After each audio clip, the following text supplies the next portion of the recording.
Alright, so I'm back with the Sakura D4 project. It's all together, like you see until the end of the last video. Now my parts came in. Like I said, I lost one screw as I was building it. I'll probably find it now, but I ended up ordering a bag. This is the screw I lost, which is a countersunk M3x5. I ended up with a bag of 10. I'll probably find it now, but I did look through everywhere in my garage, but I couldn't find it. So that's the part I needed. The rest of the stuff is stuff I just bought to upgrade it. So like I said, this is the thing I had already. This is the Boom Racing Mono Shock front. So I had this. I picked up some aluminum Y-shaped front lower suspension arms in pink. Picked up aluminum rear shock tower.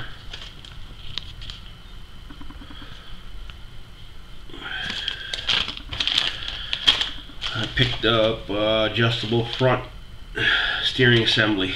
Adjustable steering assembly. I don't know why I said front, but adjustable steering assembly right here. I picked up, are these both the rear? Yep. I picked up aluminum rear suspension mount and separate suspension mount for the rear. So here's this one. And there's little separate pieces there. I also picked up the front of that, same one for the front. And this for the front also. Picked up the servo mount, aluminum servo mount. Some wheel adapters, locking wheel adapters. So those, and there's one more thing.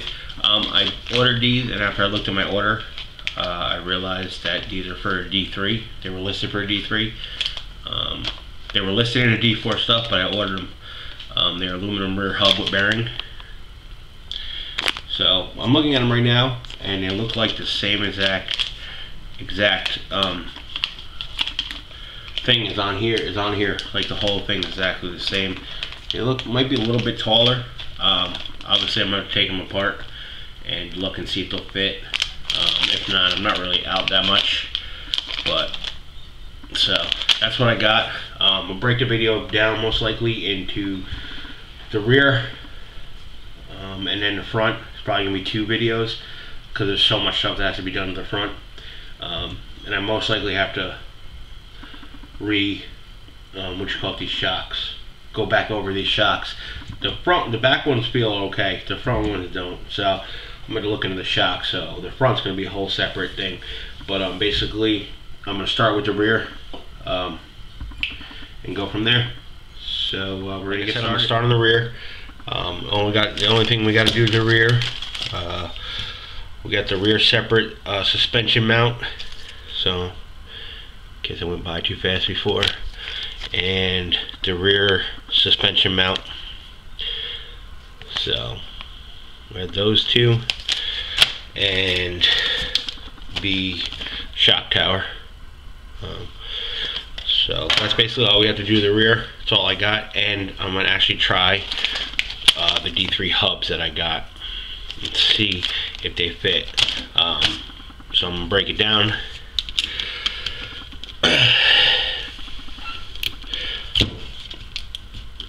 Basically, I'm just go over, just take it all back apart, take off all, and put on the new stuff.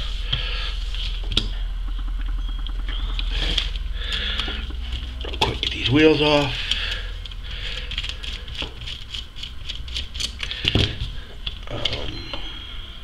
And this is why I want the locking hubs. That's why I got the locking hubs.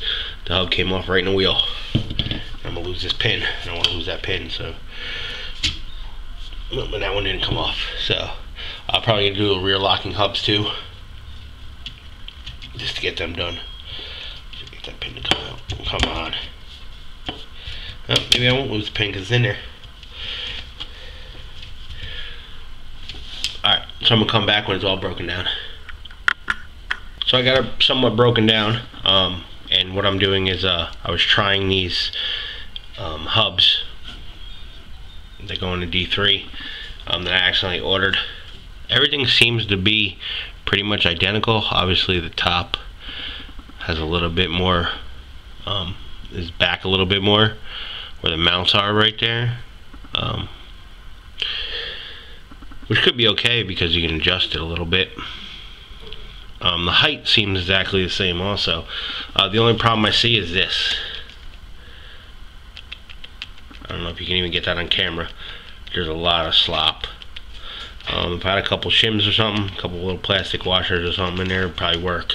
But I'm not going to risk it. I'll just have to reorder new ones that fit the D4.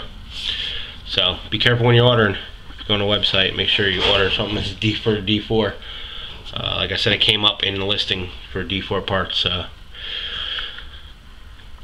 Alright, back to taking it apart. So I'll be back in a minute. Took off the shock tower, set that aside. I took off the rear diffuser, and what I'm trying to do is to get the suspension mount out. I'm just going to try, instead of taking everything apart, the one piece goes right here, and the two little pieces go here. So I'm just going to take these screws out from the bottom, try not to lose anything, and just take it out from the bottom. So I don't have to take the whole suspension apart. I'll flip it back over, see if this is going to work. And I just realized it's not going to work. Oh, it might. There is, okay, so see those little bumps? Those go into the chassis, so you have to watch for those. But it did pop off, and we're going to try to get this one back in, the new one in. We don't have, oh my gosh, X-Acto knife. X-Acto knife.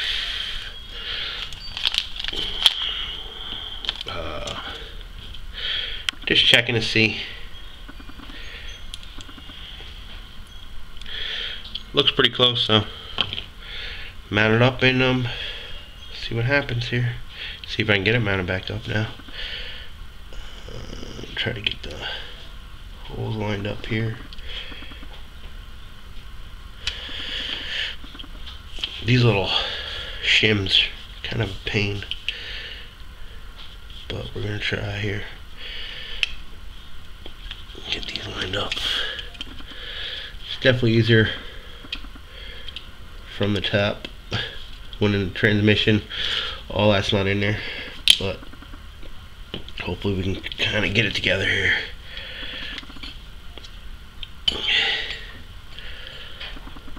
Alright, there we go.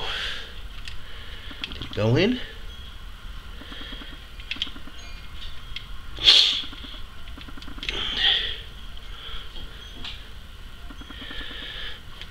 Alright.